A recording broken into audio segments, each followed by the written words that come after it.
이스라엘 백성들이 광야길을 행진하는 가운데 하세롯이라고 하는 곳에 머물게 되었어요. 그런데 이 하세롯에서 한 가지 예기치 않은 일이 터졌습니다.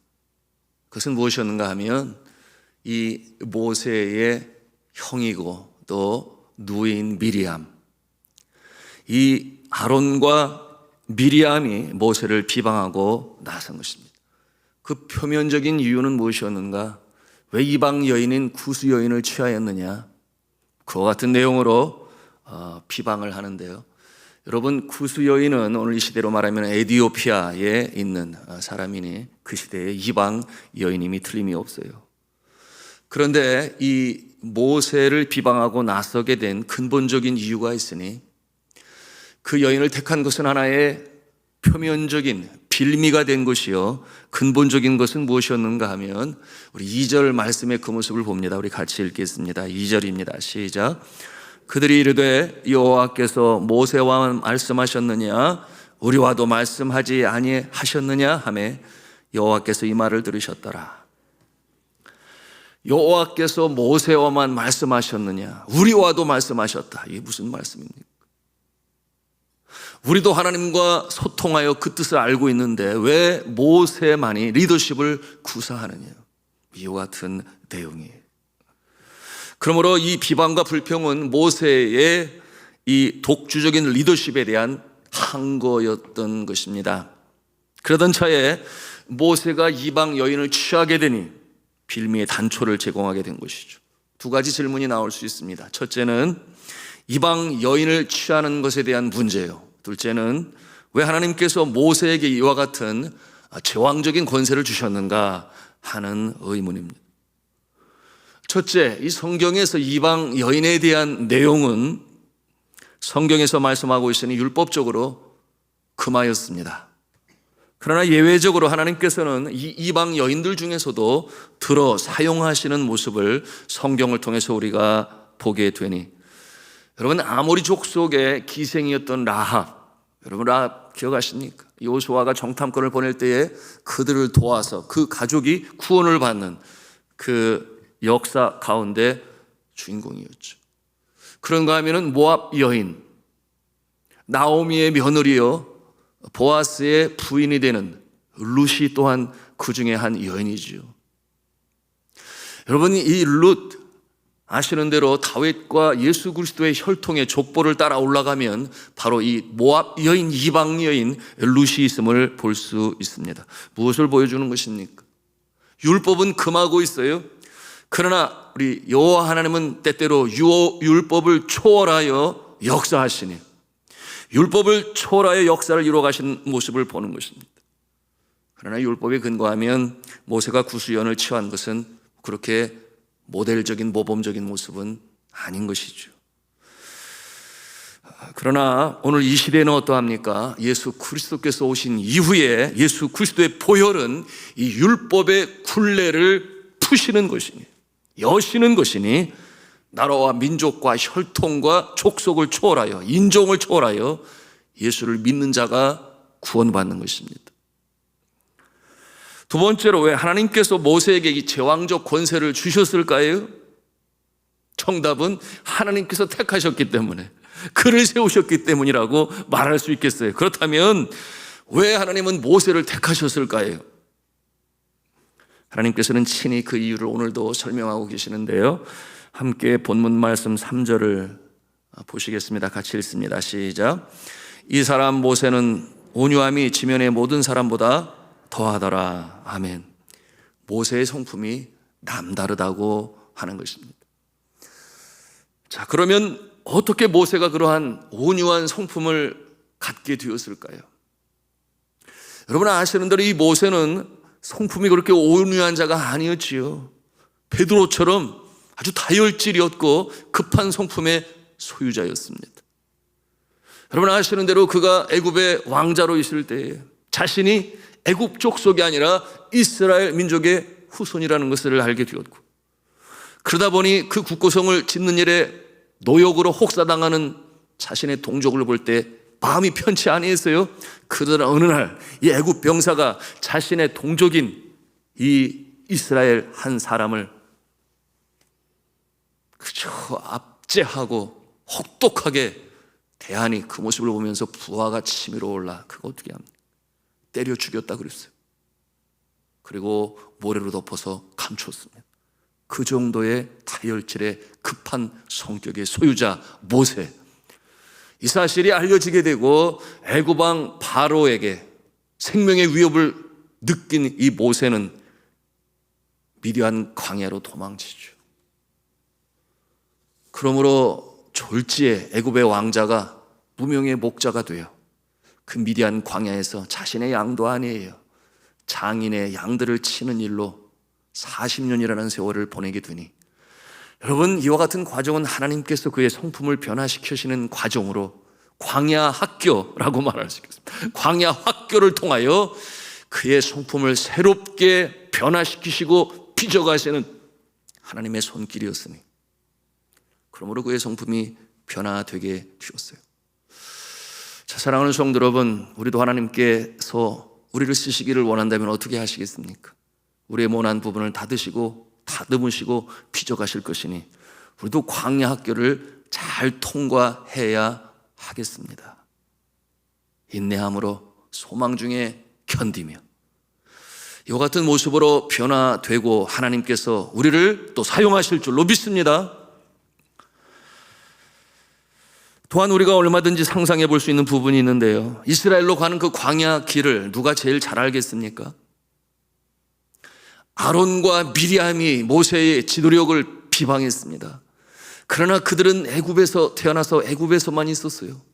그러니 광야길을 알 수가 없지요. 광야가 무엇인지도 알지도 못합니다.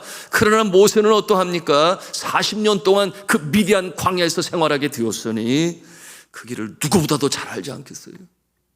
그만한 자격이 되기 때문에 하나님께서 훈련시키셔서 세우시는 것입니다. 그러므로 이 모세를 지도자로 세우신 하나님의 계획은 너무나 분명한 것이에요. 확실한 것입니다. 아론과 미리암이 모세의 권세에 대항하여 뭐라고 말을 하는가 보니 우리가 읽었습니다만 2절에 그런 부분이 있잖아요. 우리와도 말씀하시지 아니하셨느냐. 자신들도 하나님의 뜻을 아는 데에는 모세와 다를 바가 없다, 그렇게 그들이 자신의 입장을 세웁니다. 그런데 이 소리를 하나님이 들으셨다 그랬어요. 그럴 때 하나님께서 그들을 불러내셔서 그들에게 뭐라고 말씀하십니까? 6절의 말씀을 같이 읽겠습니다. 시작. 이르시되 내 말을 들으라. 너희 중에 선지자가 있으면 나 여호와가 환상으로 나를 그에게도 알리기도 하고 꿈으로 그와 말하기도 하거니와. 하나님께서 보통 선지자를 대하실 때 어떤 모습으로 그의 뜻을 알리시는가? 때로는 환상으로 알리시고, 그렇죠? 그런가 하면은 꿈으로도 보여주신다. 그런데 모세는 다르다. 모세는 다르다. 무엇이 다르다는 것입니까? 직접적으로 대면하시고 그 뜻을 알리신다. 그 차별성에 대해서 말씀하십니다. 그 이유에 대해서 모세에게는 왜 이렇게 특별하시는가? 우리 7절 말씀을 또 같이 읽겠습니다. 7절입니다. 시작. 내 종 모세와는 그렇지 아니하니 그는 내 온 집에 충성함이라. 그는 내 온 집에 충성함이라. 이것이 그처럼 하나님께서 그를 지도자로 세워 사용하시고 계속적으로 이 출애굽 가나안 땅으로 가는 길에 역사하시는 하나님이 되시니, 여러분이 모세의 모습을 보십시오. 언제나 그는 이스라엘 백성이 먼저였어요. 자기를 먼저 생각하지 아니합니다. 자신의 유익을 구하는 것이 아니라 자신의 울타리를 넘어서서 전체를 생각하니, 나보다 우리를 먼저 생각하는 자를 리더라고 말을 한다면, 여러분, 모세는 이와 같은 일에 있어서 온 집을 위하여 충성하는 자 모세다, 하나님께서 인정하시는 자였던 것입니다. 그러니 언제나 그는 이스라엘 백성의 대변자였죠. 이스라엘 백성들이 불평하여 하나님의 심판이 임박했을 때 하나님 그러지 마세요. 먹을 것이 없을 때 주님 앞에 간청하고, 물이 없을 때 주님 앞에 간청하고, 그런 거 하면은 만나로만 먹는다 하여 고기 냄새가 난다, 고기가 먹고 싶다 할 때 주여 주여 고기를 주시옵소서. 여러분, 이 모세는 늘 이 이스라엘 백성의 편에 서서 그처럼 하나님 앞에 나와 기도하는 자였습니다. 하나님이 그들의 불평과 죄악으로 인하여 심판할 때에도 하나님 그러지 마세요. 용서해 주세요. 이와 같은 모세의 모습임을 우리는 볼 수 있습니다. 여기에 비하여 아론은 어떠했습니까? 오늘 이 비방하는 아론은 모세가 시내산으로 올라갔습니다. 그 기간이 오래됐어요. 40일 동안 있었으니 그 중간에 이스라엘 백성들이 불안해합니다. 지도자를 잃었으니 그 마음이 얼마나 근심과 염려와 불안, 두려움이 있었겠어요. 그러니 신상을 만들자.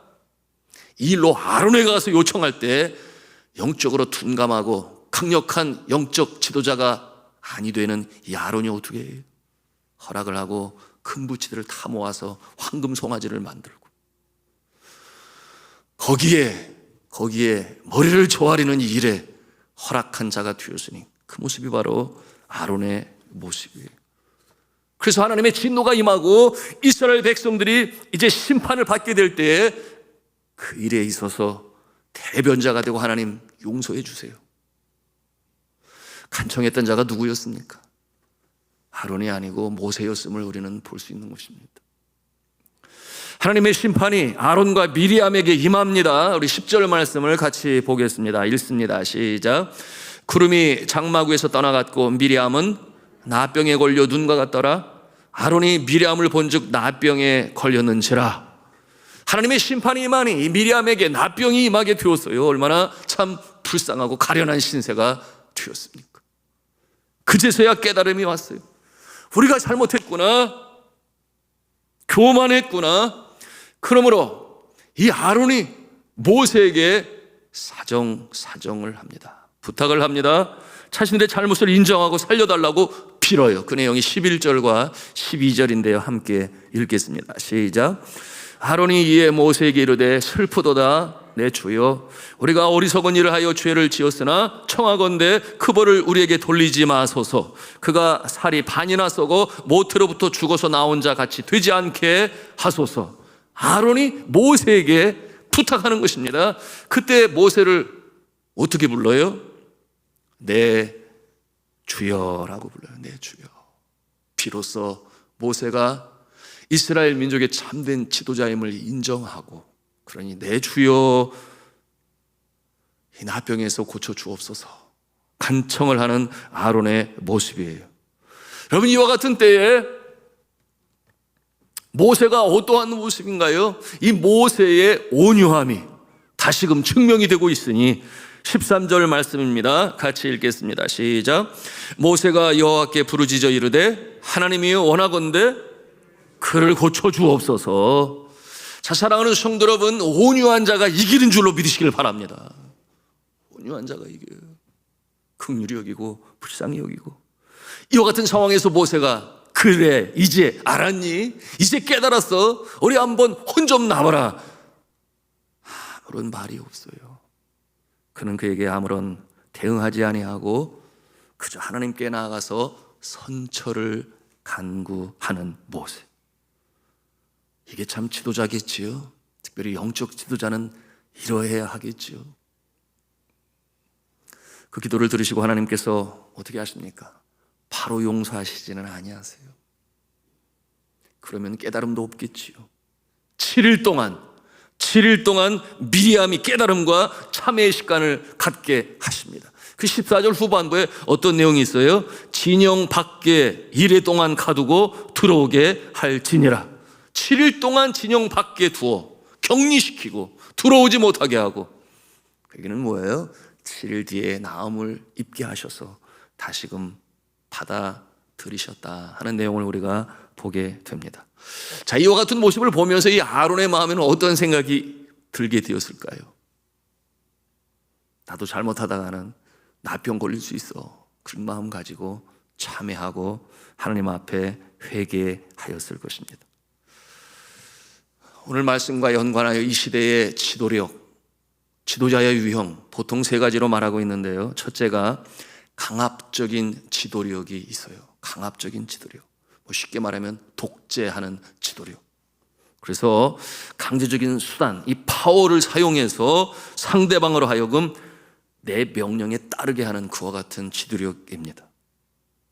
주로 독재적인 이 지도력 그 모습인데요. 그래서 일시적으로 두려움 때문에 순종하는 것 같으나 그 마음에 평강은 없지요. 불만이 쌓이겠지요.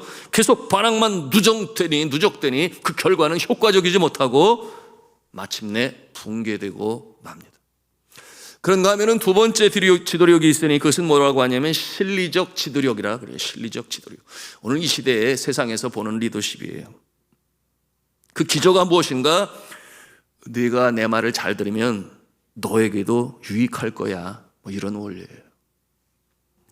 하라는 대로 하면 그러면 보너스도 주고 승진도 시켜주고 그래서 보상을 많이 해주겠다 하는 식의 지도력이 되는 것이니 그와 같은 모습으로 사람의 마음을 사요. 장단점이 있겠지요? 여러분, 그와 같은 모습은 대가가 없으면 하겠습니까? 서로 간의 레포 관계, 이런 신뢰 관계가 형성되지 아니하니 그저 저쪽 회사에서 조금만 더 준다고 그러면 여지없이 여기 내버려 두고 그리로 옮기는 오늘 이 시대의 젊은이들의 모습 가운데서 우리는 그 일면을 볼 수가 있습니다.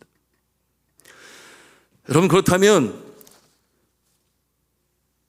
교회 안에서 특별히 하나님을 믿는 백성들이 따라야 할 이 지도력의 유형이 있으니 그것은 원칙 중심의 지도력이다. 뭐 세상에서 그렇게 말하고 있습니다만은 원칙 중심의 지도력. 오늘의 이 모세를 통하여 그런가 하면 예수님의 모습을 통해서 우리가 보는 리더십이 되니 그것은 뭐냐 하면 그 지도력의 그 근거가 어디에 있느냐? 존경을 받는 거예요. 존경을 받아요. 따르는 자들의 존경을 받습니다. 그 존경이 곧 리더십이 되는 것인데요. 존경을 하는 이유가 있으니 지도자 자신이 먼저 세운 그 원칙을 따르는 것이에요. 그러니 일이 쉽지는 않겠죠. 그러나 세운 원칙이 있으니 지도자도 예외 없이 그 원칙을 따름으로 인하여 본이 되는 것이니 본으로 보입니다. 그러므로 그를 따르는 자들이 존경할 수밖에 없는 것이죠. 여러분, 그렇다면 우리 믿음의 사람들 가운데 교회 안에 여러분 이 프린시플, 이 원칙은 무엇이겠습니까? 하나님의 말씀인 줄로 믿으시길 바랍니다. 하나님의 말씀을 같이 따르는 거예요. 그러면 이 교회 안에 이 지도자는 누구겠습니까? 예수 그리스도이신 줄로 믿으시기를 바랍니다. 믿음의 주여 우리를 온전케 하시는 예수 그리스도를 바라보자. 예수님이 우리의 참 지도자가 되시니 여러분, 주의 종도 중직자도 또한 성도들도 함께 그 원칙, 하나님의 말씀을 원칙으로 삼아 함께 지키며 참 지도자 되신 예수 그리스도를 따를 때에 여러분, 그와 같은 모습을 통하여 하나님께서 계획하신 선한 일들이 온전히 이루어지는 줄로 믿으시길 바랍니다.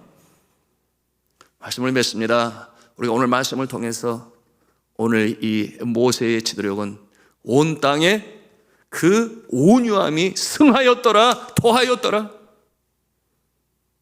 그런가 하면은 그는 온 집을 위하여 충성하는 자니 나보다는 전체를 위하여 하나님의 뜻을 이루기 위해 기꺼이 자신을 사명받은 자로, 헌신자로 그 지도력을 행사하였으니 하나님께서 기뻐 쓰시는 자가 되었음을 기억하면서 저와 여러분이 이와 같은 모습이시기를 주님의 이름으로 축원합니다. 그러므로 주의 몸된 교회가 든든히 서가는 일에 그렇습니다. 원칙은 하나님의 말씀이요 우리의 참된 지도자는 오직 예수 그리스도십니다. 이와 같은 모습으로 주의 뜻을 이루어가시는 약속의 땅으로 입성하시는 저 여러분 되시기를 주님의 이름으로 축원합니다.